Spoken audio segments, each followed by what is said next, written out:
Estás viendo Infinito. Abre tu mente.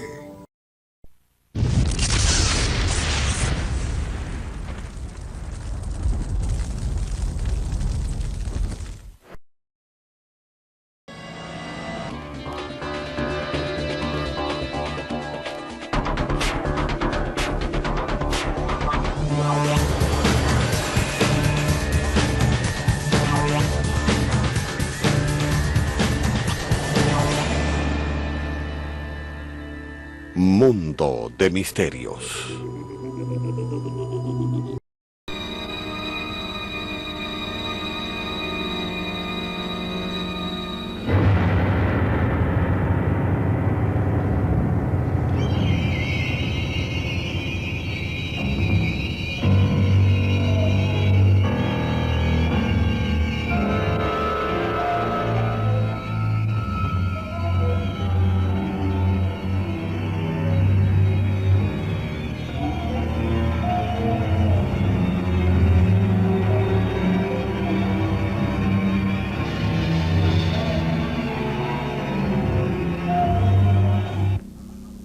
Por fin podemos ofrecerles a ustedes el anunciado programa Alternativa 3. Yo en lo personal llevaba años con la intención de conseguir ese programa y que ustedes pudieran verlo, porque es un programa muy interesante. Cuando llegó estuvimos dudando si ofrecérselo a ustedes en su versión original o doblarlo al castellano. Finalmente nos decidimos por esta segunda opción, al objeto de que no se perdieran ustedes ni un punto ni una coma de ese programa. Yo pienso que eso es importante, ustedes lo juzgarán después, y que todo lo que en ese programa se dice merece la pena ser escuchado con atención. El programa se emitió por el canal independiente de la televisión inglesa el 20 de junio de 1977. Y al día siguiente todos los periódicos se hicieron cargo, recogieron la noticia de ese programa, de lo que ahí se decía, y escribieron editoriales de todo tipo. Las centralitas telefónicas de la emisora de televisión se encontraron bloqueadas durante varios días de gente que llamaba, unos alarmados, otros indignados y otros preguntando si aquello era una siniestra broma o era real. Como consecuencia de todo eso, la televisión independiente inglesa, ese canal, se vio obligado a los pocos días a dar una información a los periódicos diciendo que lo que se exponía en Alternativa 3 no era cierto, que eran puras elucubraciones, que se debía más a la desatada imaginación de los productores, guionistas y realizadores de ese programa que a la realidad. Bueno, después, al cabo de unos meses, los autores de ese programa escribieron un libro diciendo que todo lo que habían dicho en Alternativa 3 era auténtico, e incluso añadiendo una serie de datos más que no habían dado en su momento por razones de tiempo en ese espacio de televisión. Alternativa 3 era un episodio más, un capítulo de una serie de mucho prestigio en Inglaterra que se llamaba Informe Científico. No encajaba que dentro de un programa, dentro de una serie que era muy rigurosa, muy científica, hubiera un programa que, como pretendía la dirección de esa televisión, no fuera un programa honesto, objetivo, sino que fuera un programa lleno de fantasías y lleno de lucubraciones. Pero bien, ¿qué es lo que contiene Alternativa 3 para armar todo ese revuelo y para haber provocado como consecuencia que no sea permitida su emisión en Estados Unidos y que tampoco sea permitida su emisión en la Unión Soviética? Bien, lo que dicen en Alternativa 3 es muy interesante. Entre otras cosas, dicen que los científicos, en especial los norteamericanos y los rusos, están convencidos de que nuestro planeta ha entrado en una serie de cambios atmosféricos ya irreversibles que van a conducir a una sequía total y a la desaparición de la humanidad en definitiva, tanto da que sea dentro de unas decenas de años o de unos pocos siglos. Esto se debería fundamentalmente a esa capa de dióxido de carbono que se está acumulando allá arriba y que está haciendo un efecto de invernadero. Deja pasar el calor, pero no deja que éste se escape, va aumentando gradualmente la temperatura.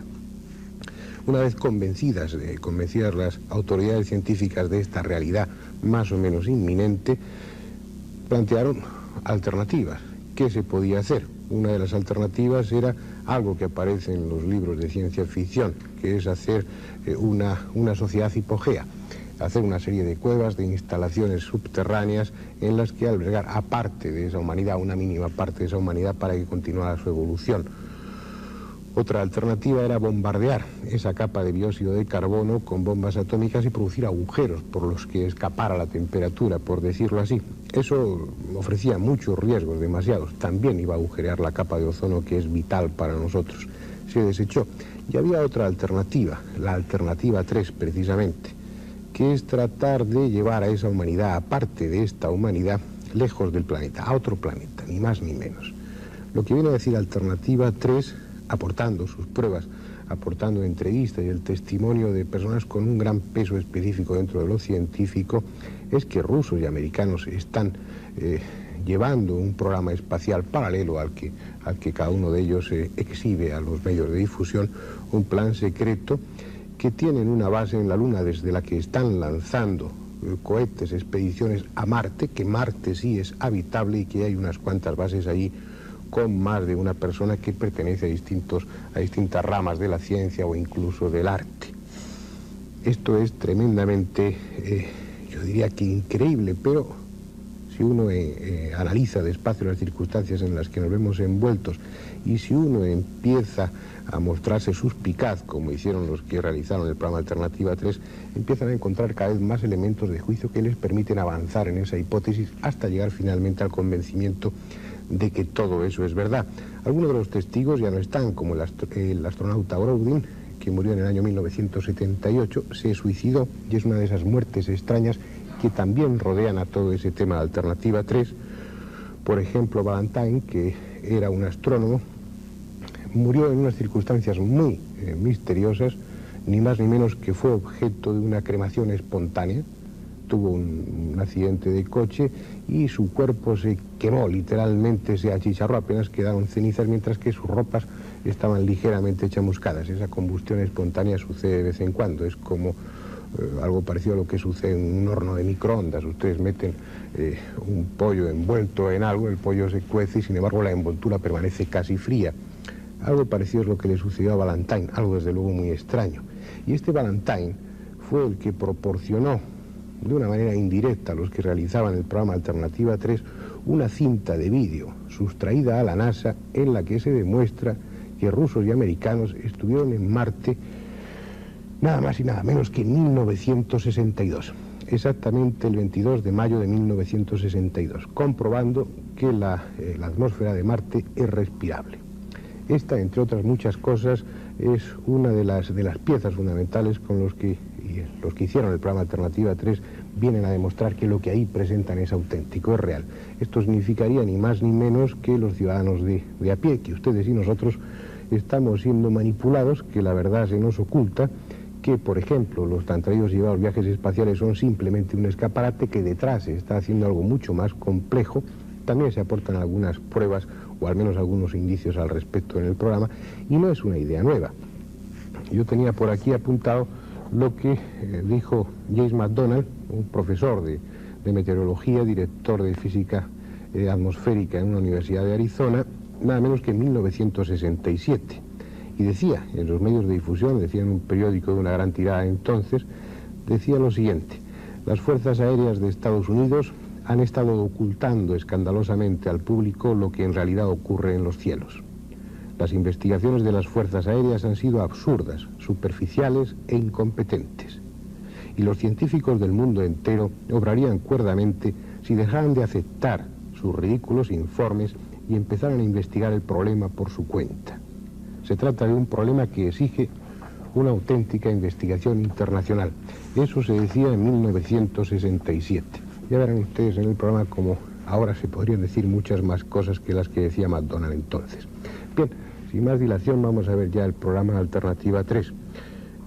Es un programa largo, dura alrededor de 1 hora, por lo que no habrá un comentario al final. Además, entre otras cosas, yo les aseguro que no sabría qué añadir después.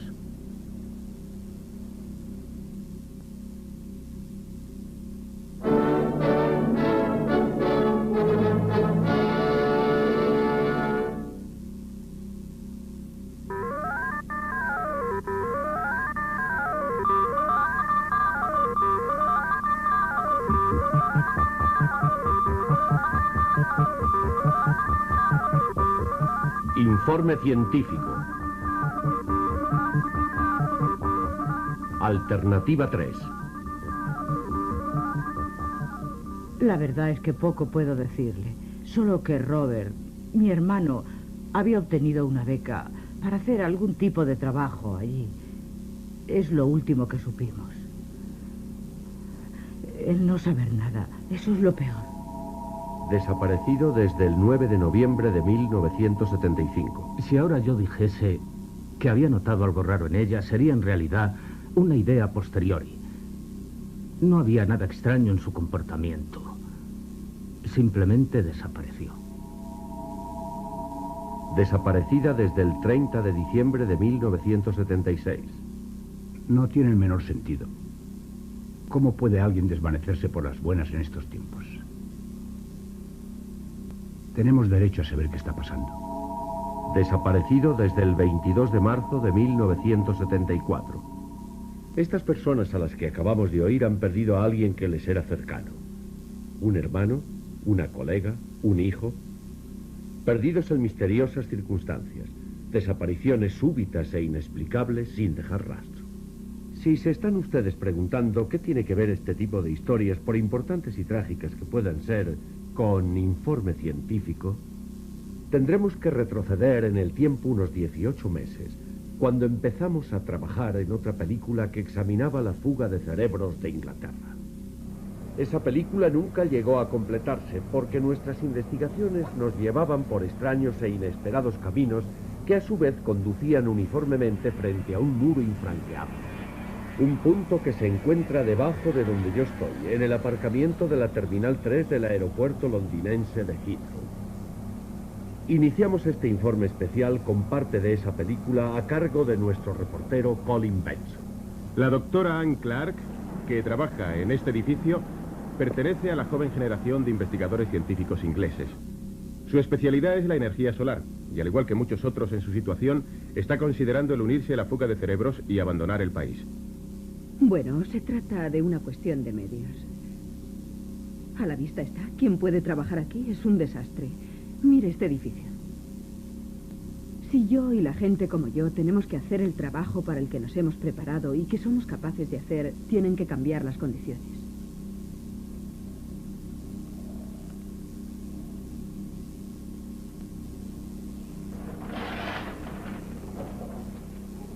Mira, Anne, es un desastre. ¿Qué opinas de esto? A ver. Poco después de filmarse esta entrevista, Anne Clark tomó una decisión. Sin embargo, era evidente que rehuía por completo hacer cualquier comentario acerca de los motivos que la impulsaron a tomarla. Anne, por favor, no nos dejan entrar. Dicen que cumplen órdenes. Sí, lo sé, lo siento. ¿Puede decirnos qué está pasando? No lo siento. No puedo seguir con la película. Me marcho de viaje. ¿Pero qué es lo que pasa? No puedo decir nada. Esta es la última filmación que tenemos de la doctora Anne Clark. Lo que estuviera ocurriendo la trajo hasta aquí, al aparcamiento de la terminal número 3 del aeropuerto de Heathrow. Ella había dicho a sus amigos que iba a Nueva York.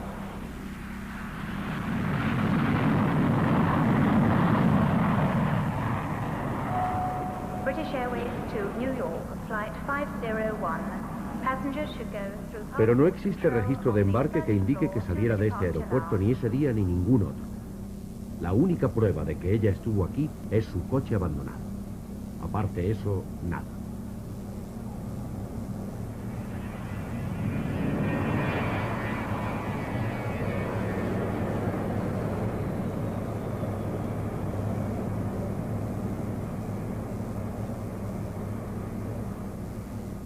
Bueno, he hecho todo cuanto estaba en mi mano para tratar de averiguar su paradero. Pero ha sido inútil. Solo me dicen: lo sentimos, pero no sabemos nada de su hermano. Robert Patterson es, o más bien era, catedrático de matemáticas en la Universidad de St. Andrew. Estas fotos las tomó su hermana cuando él y su esposa Eileen, con sus 2 hijos, se marcharon de esta casa el 9 de noviembre de 1975 por la mañana y se dirigieron en coche al aeropuerto londinense de Heathrow. Lo que ocurriera después no lo sabemos. Al abandonar las Reales Fuerzas Aéreas, donde estuvo trabajando en importantes proyectos, Brian Penlebury dijo a sus padres que se iba a Australia, a Sydney, a trabajar para una firma de electrónica. Les envió fotografías de su vida allí y durante algún tiempo permanecieron en contacto por carta. Un amigo suyo iba a ir a Sydney y le dijimos que por qué no visitaba a Brian y le daba una sorpresa. Bien, él fue a la dirección que le habíamos dado y allí nunca habían oído hablar de Brian. A pesar de las cartas y fotografías, que era algo que quedaba sin explicación, no hay otra prueba acerca de Brian Pendlebury, aparte del hecho de que su nombre apareciera registrado en el aeropuerto londinense de Heathrow como pasajero de un viaje con destino a Sydney. Eso, hasta donde hemos podido averiguar, es el último dato de que alguien le haya visto. Anne Clark, Robert Patterson y Brian Pendlebury. Solo 3 de los 400 nombres recopilados para nuestro proyectado informe científico acerca de la fuga de cerebros de Inglaterra. Desde esta oficina, nuestros colaboradores empezaron a investigarlos a todos ellos. ¿Qué tenían en común? ¿Cómo eran los que abandonaron este país? ¿Cuáles eran sus razones y qué pensaban después acerca de ello? De esos 400 nombres investigados, resultó evidente que 24 habían desaparecido sin dejar rastro. Algunos solos, otros con sus familias. ¿A dónde fueron y por qué? Y desde luego, ¿cómo? ¿Cuál era, si es que existía, el factor común?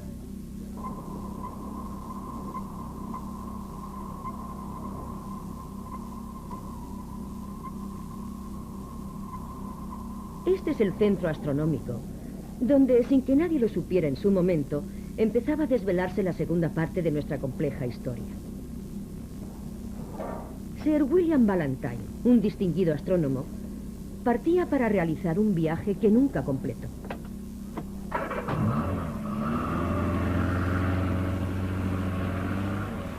Distinguido astrónomo muere en accidente. Un derrapaje fatal mata a un científico. Necrológica, el profesor Sir William Ballantyne, conocido científico, muere en accidente.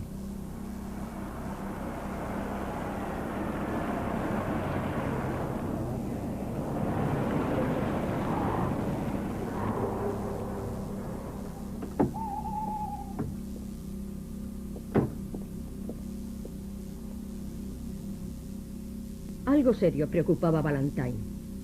Eso lo sabemos por una llamada que hizo desde esta cabina aislada, no lejos de la carretera principal de Londres. Telefoneó a un viejo amigo, un editor jefe de una agencia de noticias llamado Robert Hendry. ¿Qué impresión le produjo a usted? Parecía agitado, cosa rara en él, porque normalmente solía ser un hombre bastante tranquilo. Me dijo que venía en coche a Londres y que si podíamos vernos. Le dije que sí. Me preguntó si había recibido un paquete que me había enviado la víspera. Le contesté que lo tenía. Contenía esta cinta de vídeo, que me pidió que guardase bajo llave hasta su llegada. Bueno, le esperé y naturalmente a la mañana siguiente me enteré del accidente. Estas fotos las tomó un fotógrafo de agencia. A pesar del considerable espacio que la prensa dedicó a la noticia, solo se proporcionó una misma fotografía a la prensa y la televisión nacionales. Nuestros propios expertos independientes examinaron estas fotografías y el lugar del accidente en que me encuentro ahora mismo. No sacaron ninguna conclusión en firme, pero dijeron que la causa del accidente permanecía, al menos para ellos, en el más absoluto misterio. Pero ¿y la cinta de vídeo que Ballantyne tenía tanto interés en que llegase a salvo a manos de su amigo el señor Henry?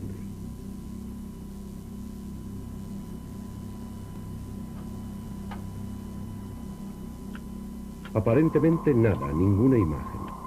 Solo el incesante ruido del espacio, el nada diferente a incontables otras cintas de los archivos de la radioastronomía. Nos aseguraron que aquí no había solución alguna a la misteriosa muerte violenta de Sir William Ballantyne. En ese caso, ¿cuál podía ser la información vital que Ballantyne había descifrado de esos ruidos aparentemente casuales? Es algo que tuvimos que esperar un tiempo para averiguarlo.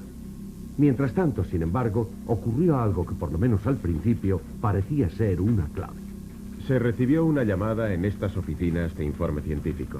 Me encontré hablando con un hombre joven, al parecer, que se negó a dar su nombre ni ningún otro detalle personal por teléfono. Solo me dijo que había conocido a Sir William Ballantyne durante una visita que el astrónomo había realizado poco antes de su muerte al cuartel general de la NASA en Houston, donde él trabajaba. Quedamos citados cerca de aquí para 1 hora más tarde. Bien, Jack, estoy listo. Es posible que muchos consideren poco ético lo que van a ver ahora.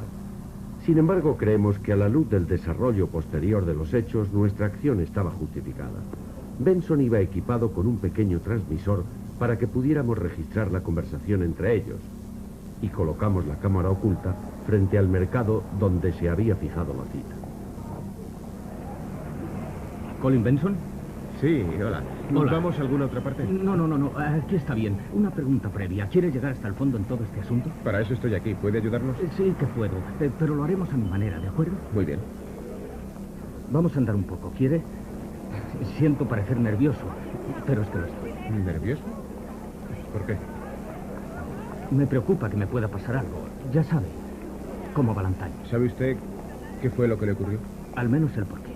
Y tengo que marcharme antes de que averigüen que estoy aquí. ¿Por qué? ¿A quiénes se refiere? Escuche, déjeme que le diga solo lo que tengo que decirle. Sí, de acuerdo. Esta dirección, vaya mañana a las 10, lleve las cámaras y el equipo de grabación. Esa es toda la protección que necesito. Le veré allí.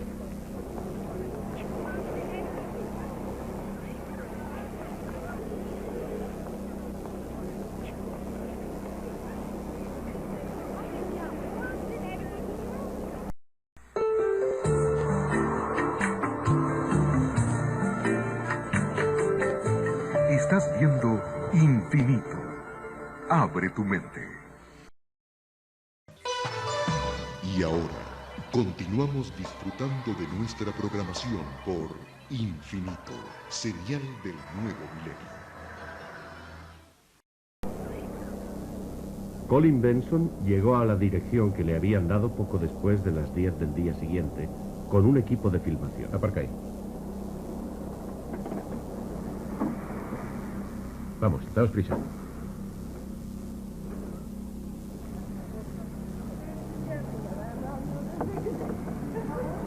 Al rato abrieron la puerta.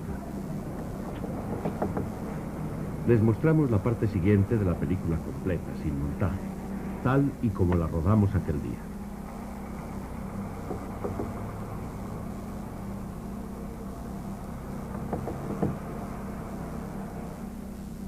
¿Quién es? Anglia Televisión, informe científico. ¿Quién? Este es el número 88, ¿verdad? Sí, sí. Pues hemos venido a ver al señor... Es un americano. ¿Se refiere a Harry? Eso es. ¿Podemos entrar?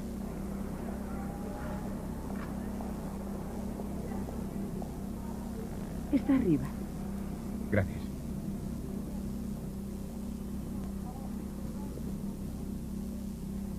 No sé de qué se tratará, pero no van a conseguir mucho de Harry. Vamos, chicos.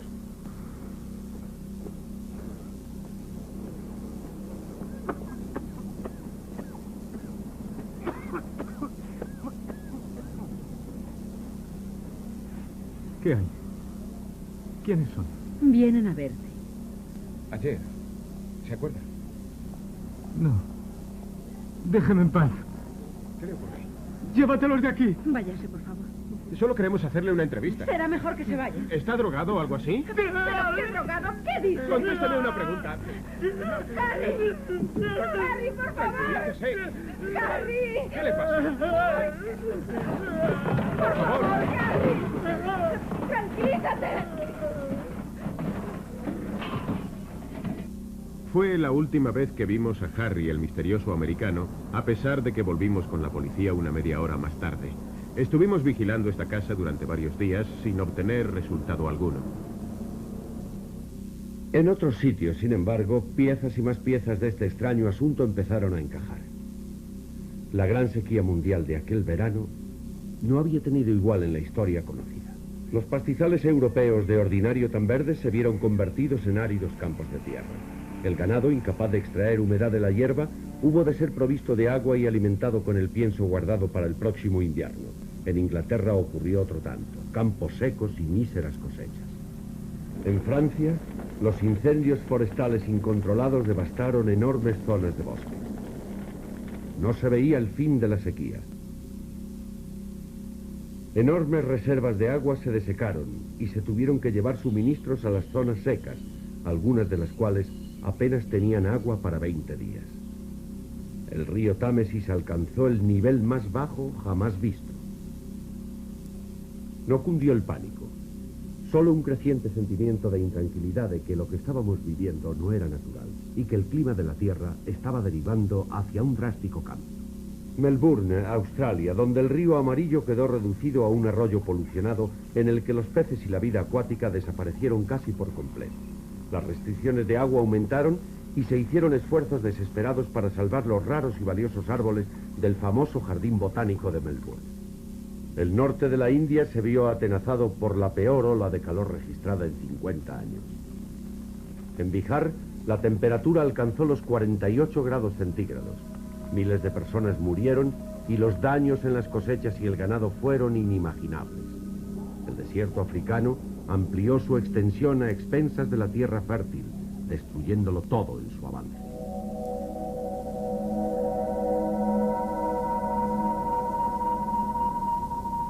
Mientras tanto, en China y casi toda Asia, terribles terremotos ocasionaron muertes a millones, más de las que ocasionaría un ataque nuclear. Al otro lado del Pacífico, el Caribe parecía a punto de estallar.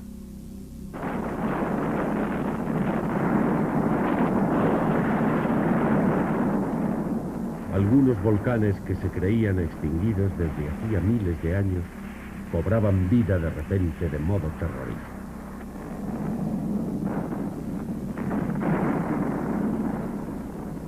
Ciudad de la Muerte, 2000 cadáveres en las calles de Guatemala.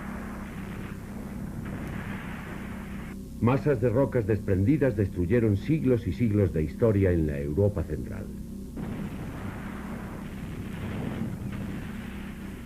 En Italia y Yugoslavia muchos pueblos antiguos fueron reducidos a escombros. Equipos de rescate internacionales evacuaron a miles de personas de las zonas amenazadas, pero muchas otras estaban demasiado abrumadas por la experiencia para decidirse siquiera a marchar. Los científicos empezaron a sospechar que el equilibrio ecológico de la Tierra se enfrentaba a un peligro mayor de lo que hasta entonces se había creído.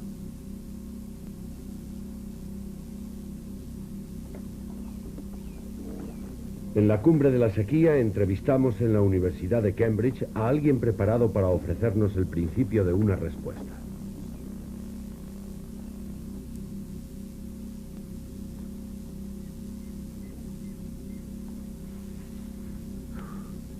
¿Lo ve? Es algo que no es normal en este país. Este calor. Las teorías de Gerstein, cuando las lanzó hace más de 20 años, habían sido universalmente rechazadas. Le tacharon de alarmista y de pesimista. Por el contrario, los acontecimientos demostraron que calificarle de optimista hubiera sido lo indicado.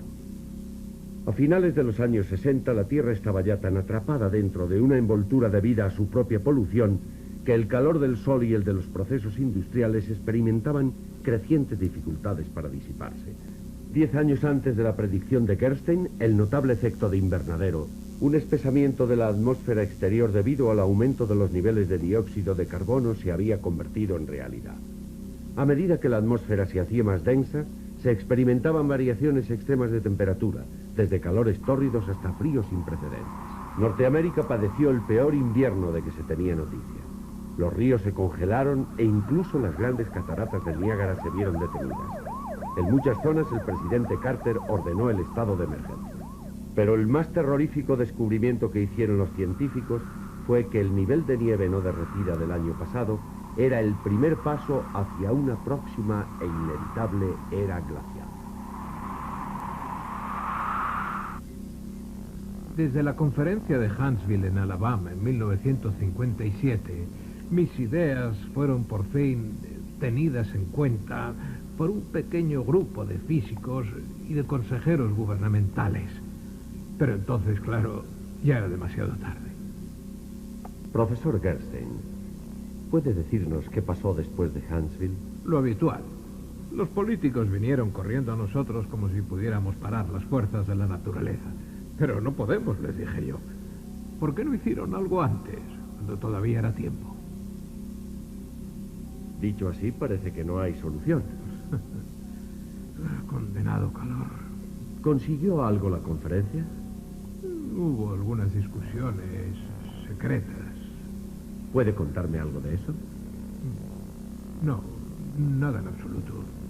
Pero yo tenía entendido que... Mire, lo que estoy dispuesto a decir es que de las 3 alternativas que se discutieron, 2 son una locura y mejor es olvidarlas. En cuanto a la tercera, quizá no sea tan descabellada, pero no sé si alguna vez se hizo algo al respecto. ¿Puedo saber en qué consistía?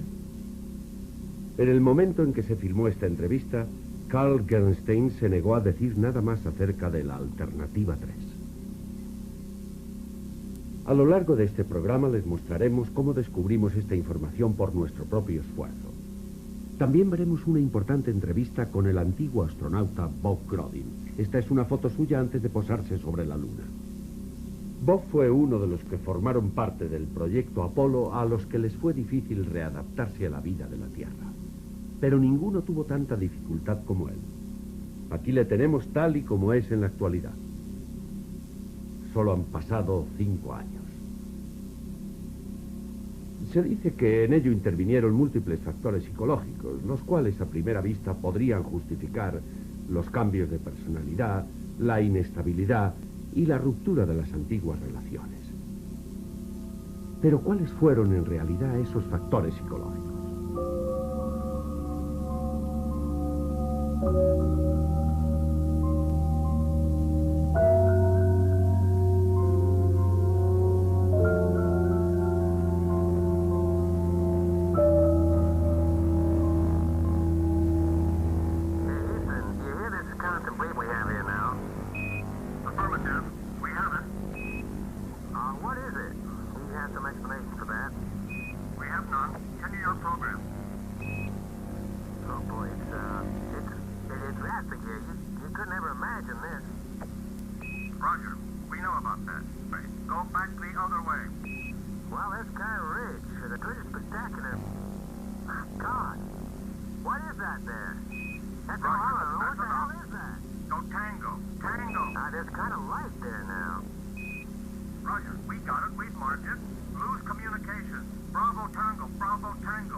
But this is unbelievable. Recorder off, Bravo Tango, Bravo Tango. Ya lo han oído, hermano Tango, Jezabel, un código sin duda. ¿Pero con qué significado? Ciertamente ninguno para los 600 millones de personas que estaban abajo en la Tierra. Desde Boston, el Massachusetts, arreglamos para que el astronauta Bob Grodin hablara con nosotros. La entrevista se filmó para montarla más adelante. ¿Puede oírme, Bob? ¿Me oye ahí en Boston? Ahora le oigo. Grodin no mostró el menor reparo en discutir la depresión que sufrió tras su regreso del espacio. Pero no pareció que fuéramos a obtener nada positivo de la entrevista hasta que le hice esta pregunta. Se ha sugerido por diversas personas, algunas muy responsables, que todos ustedes, los del proyecto Apolo, vieron en el espacio mucho más de lo que se les ha permitido admitir públicamente. ¿Quiere comentar algo acerca de este particular? ¿Qué diablos quiere hacerme? ¿Puedo saber qué demonios quiere hacerme? ¿Qué quiero hacerle? ¿Perjudicarme? ¿Eso es lo que pretende usted hacer? Lo mismo que a ese pobre diablo de Valentine, ¿eso quiere? ¿Pero por qué a mí? Yo salí al espacio a hacer un trabajo, eso es otro que... Vaya, hombre, ¿qué le pasa ahora a este chisme? Alguien ha desconectado en alguna parte. Ese alguna parte, hasta donde pudimos descubrir, no estaba ni en Londres ni en Boston, sino en el satélite que conectaba las dos ciudades. El incidente no obtuvo explicación. Sin embargo, la sola mención de Valentine fue el acicate para que enviáramos a Colin Benson y a un operador al otro lado del Atlántico, con un equipo de filmación de aspecto casero, haciéndoles pasar por...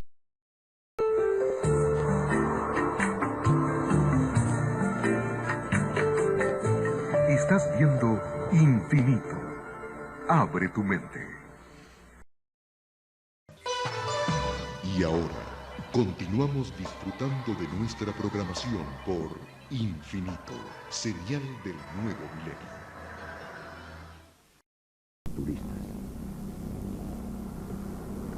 Nunca habría dado con Bob Brody si él no hubiese querido que así fuera.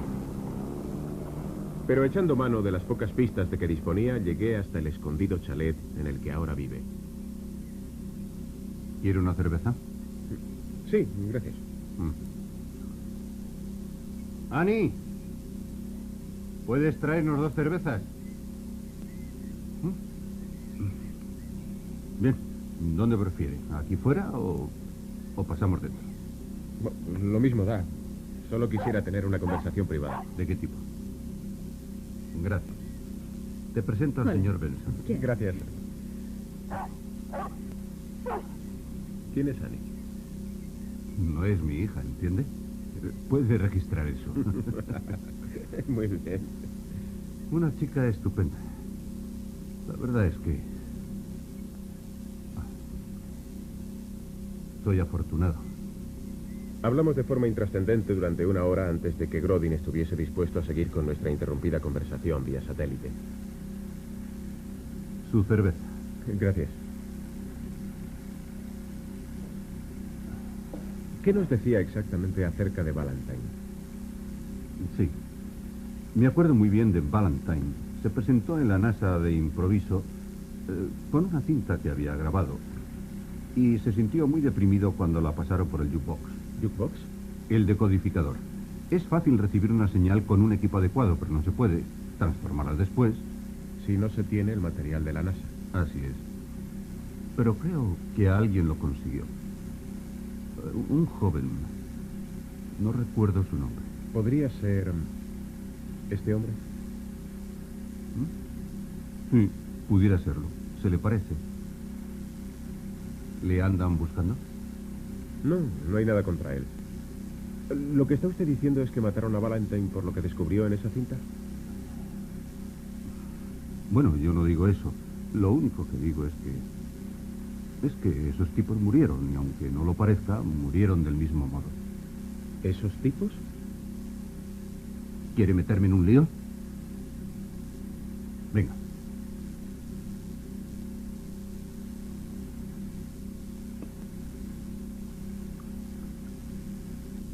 Una hora más tarde le preguntaba: bueno, Bob, ¿qué ocurrió en el espacio? Cuénteme. El resultado fue una gran decepción. Y no fuimos allí para eso. ¿Qué quiere decir?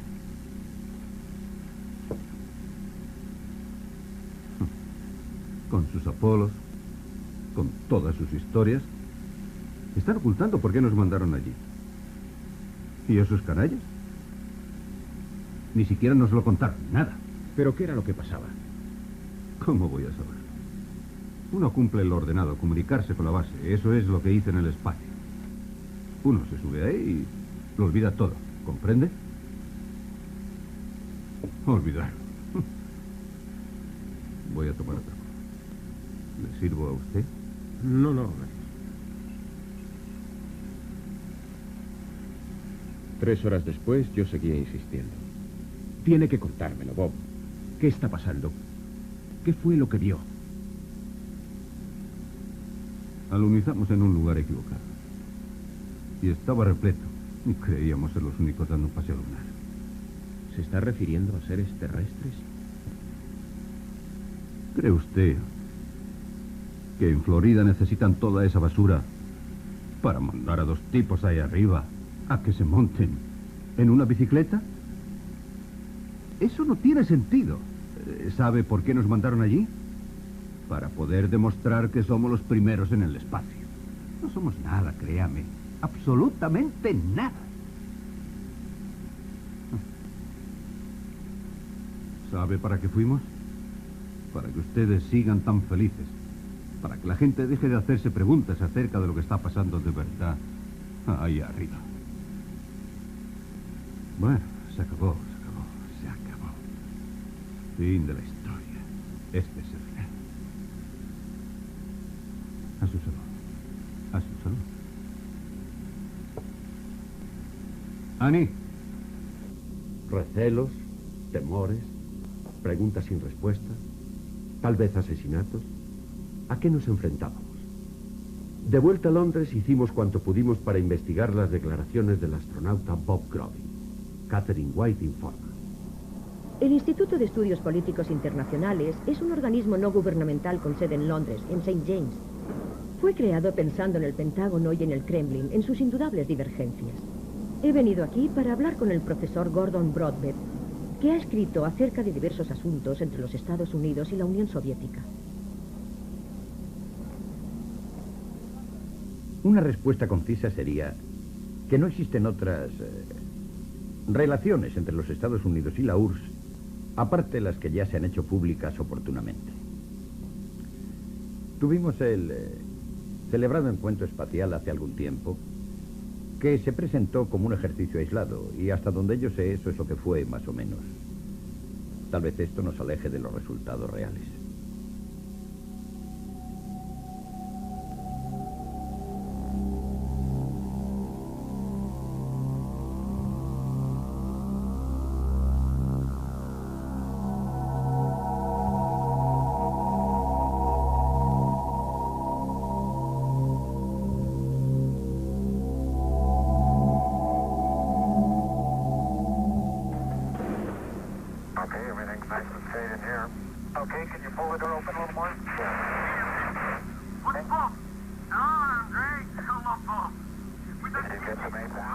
Porque es indudable que en los grandes temas de la cooperación Estados Unidos-Unión Soviética hay un cierto elemento de misterio que confunde a muchos de nosotros.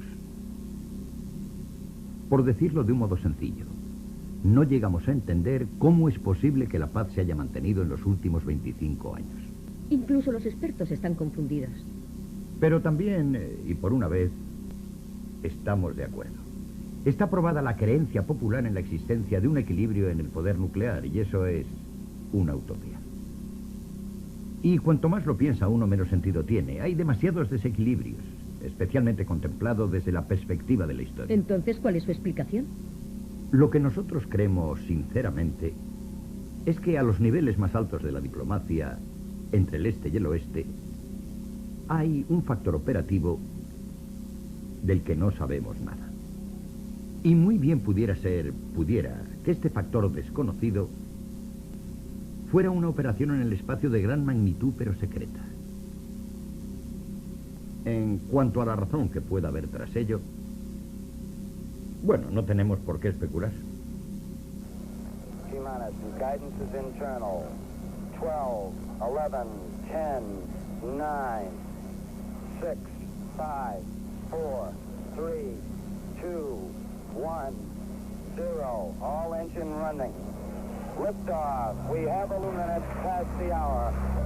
Tower cleared. We got a roll program.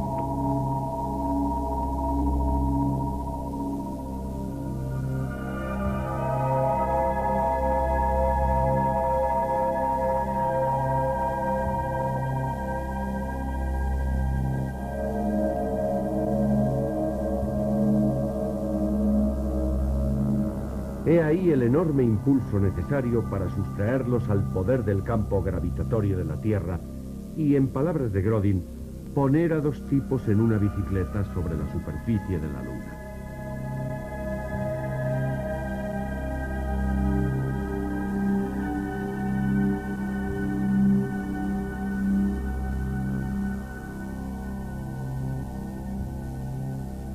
I'm going to step off the limb now.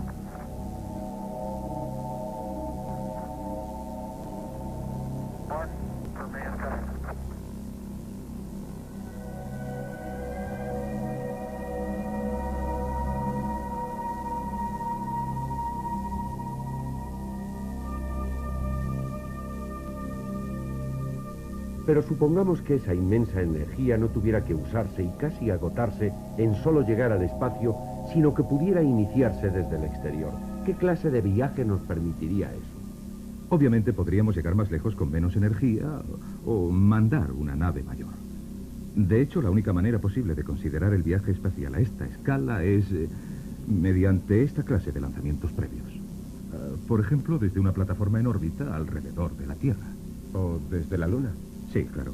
Si pudiésemos llevar allí el material y construir la nave, sería factible. ¿Podríamos transportar allí los materiales? Haría falta un medio de transporte inmenso. Sí. Ahora tenemos máquinas. En teoría podríamos hacerlo, especialmente si dispusiésemos de algún tipo de cooperación internacional. Cooperación internacional en el exterior. Un carguero espacial. Pero ¿para transportar qué y a dónde? Todos hemos visto el encuentro de los laboratorios espaciales americano y ruso, y a los hombres que allí vivieron y trabajaron durante varios meses. Pero ¿qué estaban haciendo todos ellos allí en el espacio? Tenemos la tendencia a confundir la carrera de armamentos y la carrera espacial como si fuesen prácticamente la misma cosa. Las visitas de un bando al otro, como esta de unos técnicos soviéticos que son recibidos por sus colegas americanos, se han tomado como meras cortesías diplomáticas. Tenemos una buena relación de trabajo con la Unión Soviética y estoy seguro de que esta proseguirá. Pero los rusos fueron los primeros con su Sputnik en 1957. Y más tarde, en el mismo año, lanzaron la primera criatura viviente, la perrita Laika.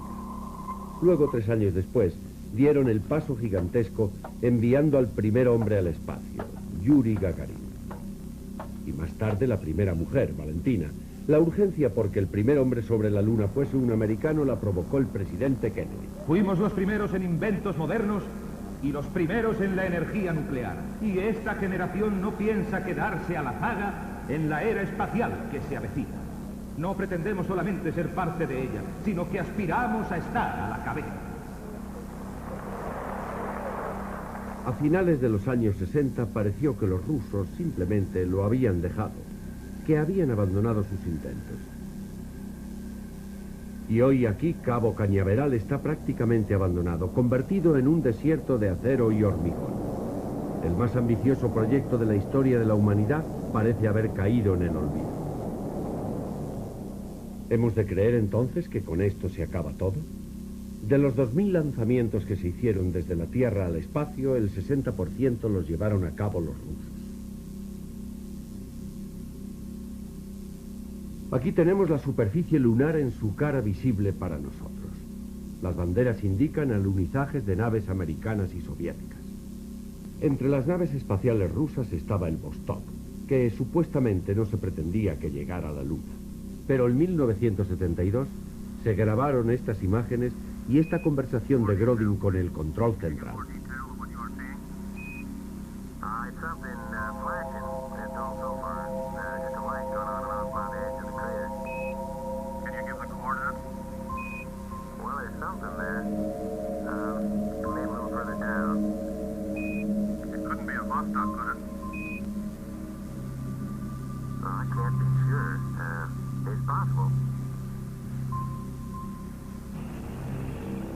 Los vuelos del Vostok ruso tuvieron lugar a principios de los años 60. Eran, según dijeron, naves destinadas a vuelos orbitales no diseñadas para llegar a la Luna. Así pues, ¿qué conclusión debemos sacar de esta indicación del control de la misión de Houston, confirmada por el piloto del módulo lunar en 1972, de que una nave espacial rusa anticuada estaba girando alrededor de la Luna con sus luces lanzando destellos?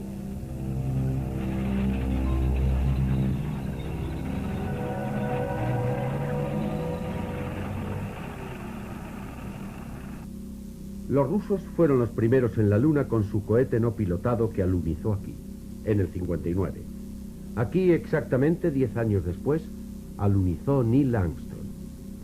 Pero nuestras investigaciones estudian otro tipo de alunizajes sobre la otra cara de la Luna, la cara oscura, la cara oculta para nosotros. ¿Cómo podemos aceptar que esta notable agrupación de alunizajes americanos y soviéticos sea una mera coincidencia? Cuando volvimos a Cambridge y le presentamos al doctor Bernstein la información que habíamos obtenido hasta entonces, accedió por fin a dejarse entrevistar acerca de la alternativa 3. En la conferencia de Huntsville acordamos que no se podía hacer nada por frenar el avance demográfico ni evitar el agotamiento de las reservas alimenticias de la Tierra. Alternativa 3 era una opción mucho más limitada. Era un intento de asegurar que al menos algunos seres humanos pudieran sobrevivir a la hecatombe final. Éramos teóricos, no técnicos. Pero estábamos hablando de un tipo de viaje espacial que hasta entonces era patrimonio de la ciencia ficción. ¿Se refiere a ir a colonizar algún otro planeta? Me refiero a salir huyendo de este mientras estemos a tiempo. Luego el doctor Gerstein siguió hablando del tipo de selección humana que les gustaría saber que se salvaba. Un equilibrio de las ciencias y las artes. En realidad, un amplio espectro, dentro de lo posible de la cultura humana. Dijo que la lista nunca sería exhaustiva, pero que así todo sería mejor que nada. Estas son las fichas que vieron antes. Recopilan a gente desaparecida sin dejar rastro ni explicación durante el último año y medio. En otros países tienen listas parecidas. En todas ellas hay seres pertenecientes al tipo de selección que Gerstein describió. Todos con buena salud y de menos de 55 años. ¿Pero a dónde han ido?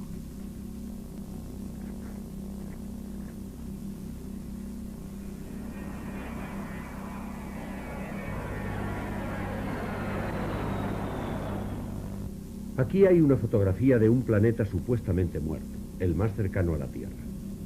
Marte, al parecer, ofrece pocas posibilidades de supervivencia si hemos de creer en estas fotografías tomadas por el Vikingo 2, pero no estarán trucadas.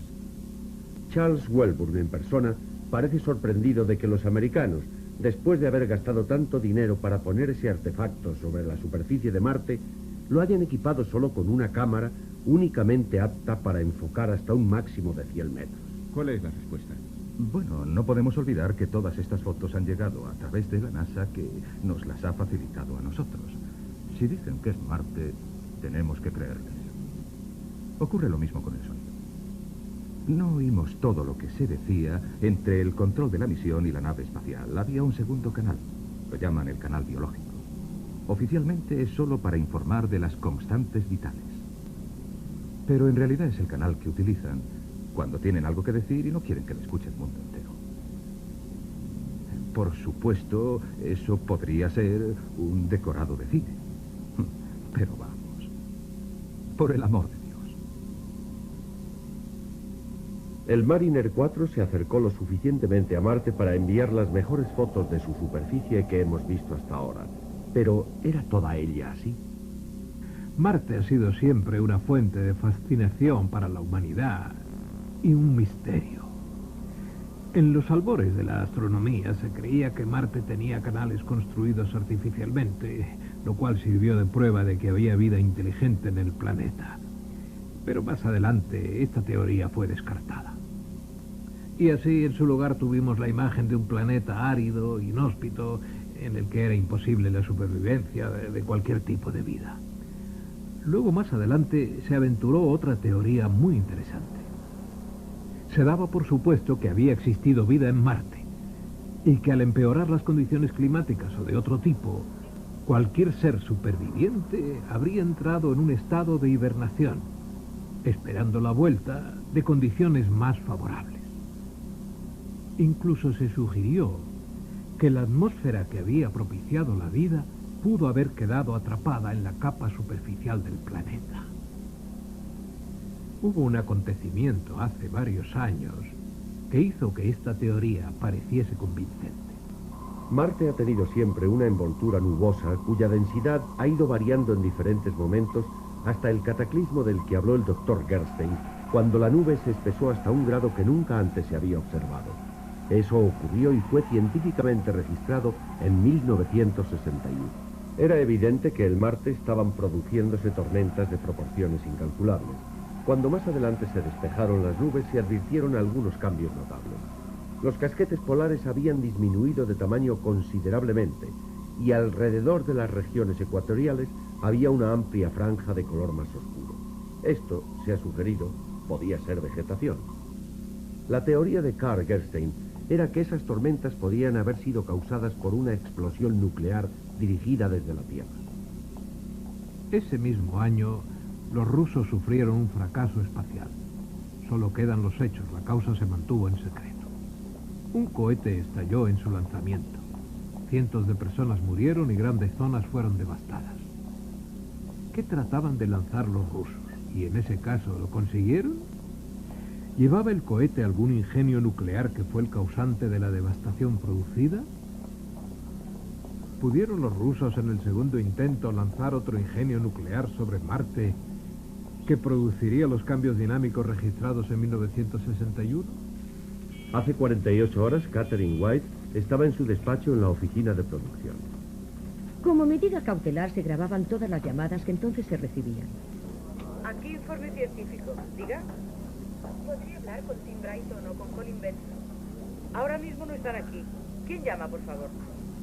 ¿Puedo dejarles un mensaje? Naturalmente. Dígales solo que la chica que estaba con Harry les ha llamado y que quiero que vengan aquí cuanto antes. Que traigan las cámaras. No hablaré más que si me filman, ¿de acuerdo?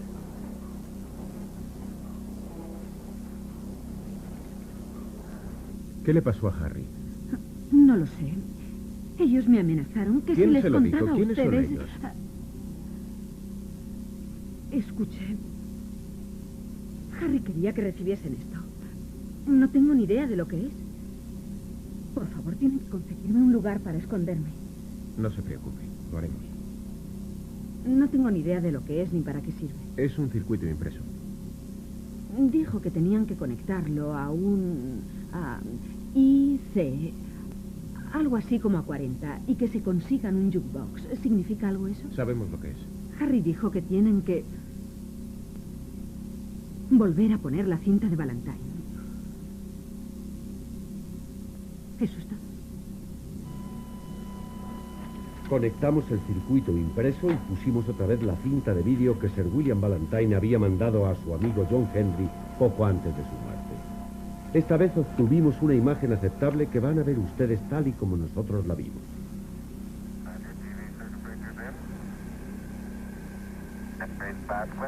Comrades, can you hear me now?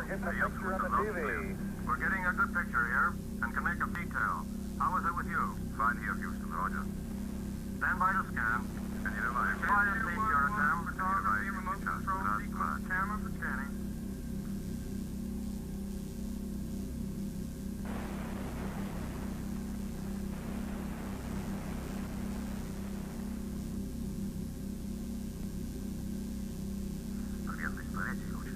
Okay, end mode 1 scanning.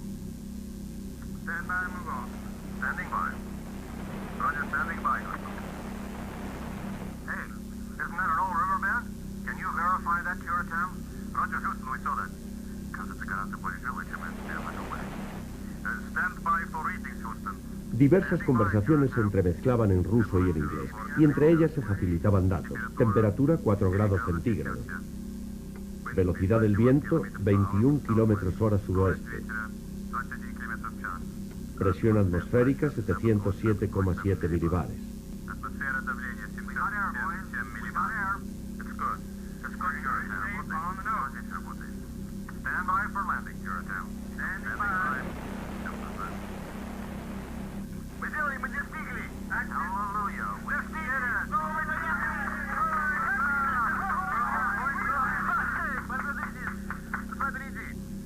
De repente una voz se elevó sobre las otras.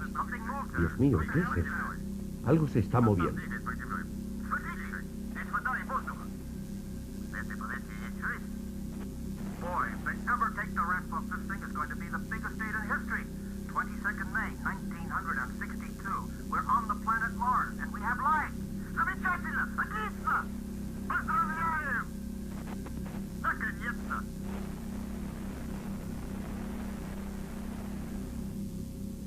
Creemos que esta es una auténtica grabación del primer descenso secreto sobre el planeta Marte de una nave sonda terrestre no pilotada. También creemos que la fecha que se da, 22 de mayo de 1962, es correcta. Sin duda alguna, el muro de seguridad con el cual se había pretendido ocultar esta información solo se podía mantener mediante la cooperación activa de gobiernos a muy alto nivel. Y de ello se seguiría que las, al parecer, favorables condiciones de vida en Marte, susceptibles de adaptarse al hábitat humano, se mantuvieran en secreto. De lo que no hay duda es de que el esfuerzo empleado en ocultar al mundo estos descubrimientos hace suponer que alguna operación de suma importancia se ha llevado a cabo encubierta por los mecanismos de seguridad. Cabría suponer que esa operación es la que el doctor Gersten llama Alternativa 3. En cuyo caso, es posible que se haya establecido en Marte alguna colonia humana, o que todavía se estén haciendo los preparativos para su transporte desde la Luna hasta Marte. ¿Quién sabe? Pero hacemos hoy este programa incitando a aquellos que sí saben a que nos digan la verdad. Lamentamos que las perspectivas que acaban de ver sean tan poco halagüeñas respecto al futuro de la vida en la Tierra. Pero nuestra tarea consiste en presentar los hechos en su cruda realidad y esperar la respuesta. Buenas tardes.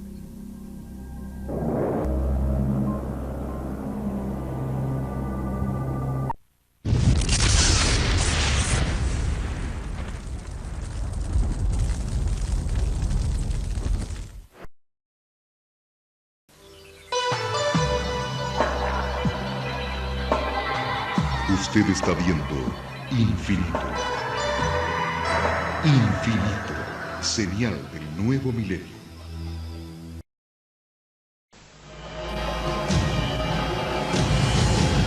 Cada minuto, de cada hora, de cada día, ocurren eventos inexplicables.